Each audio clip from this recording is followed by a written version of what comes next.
সানা। আজকে কি বলতো, আজকে অষ্টমী। তো অষ্টমী মানেই কি সকালবেলা ঘুম থেকে উঠে অঞ্জলি দিতে যাওয়া, তাই তো? দেখো নিচে কিন্তু ঢাক ঢোল বাজছে অলরেডি, একটু দাও এটা আমাকে। তো সানা আমাদের রেডি হয়ে গেছে সুন্দরভাবে। আজকে সানা রিঙ্কি পিপির জামা পরেছে। তো চলো আমরা অঞ্জলি দিতে যাব। এখন আমি রেডি হইনি, সানাকে রেডি করিয়ে দিয়েছি, সানাকে খাইয়ে দাইয়ে নিয়ে যাব। পুরো ব্লগটা আজকে সকালে তোমরা দেখো, কেমন? চলো অঞ্জলি দিয়ে আসি। কি না?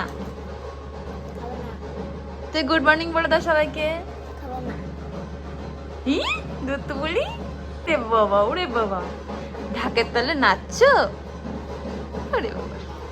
হঠাৎ গ্যালারি স্ক্রল করতে করতে এই ভিডিওগুলো আমার চোখে পড়লো, তাই ভাবলাম দুর্গাপুজোর অষ্টমীর সকালের ভিডিওটা তোমাদের সাথে শেয়ার করি। এটা ছিল অষ্টমীর সকালের আমার লুক। কেমন লাগছে তোমরা কিন্তু কমেন্টে জানিও। চলো অঞ্জলি দিতে যাওয়া যাক। আমি যে ফ্ল্যাটে ভাড়া থাকি সেই ফ্ল্যাটের নিচেই কিন্তু দুর্গাপুজো হয়, তো ওইখানেই সব বান্ধবী পৌঁছে গেছি অঞ্জলি দেওয়ার জন্যে। অঞ্জলি হয়ে যাওয়ার পর আমরা সবাই মিলে আবার ঘরে চলে আসি, যেহেতু রুমিও ওপরে একটু সময় একা ছিল সেই কারণে। তুমি কেমন দিলে অঞ্জলি? ওরকম করে অঞ্জলি দিলে?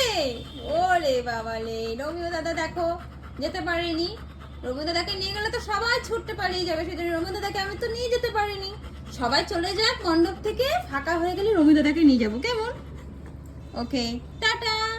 আজকের ভিডিও এই অবধি সকালের, আবার রাতের ভিডিও করব, সেগুলো অন্য একটা ব্লগে তোমাদের সাথে শেয়ার করব।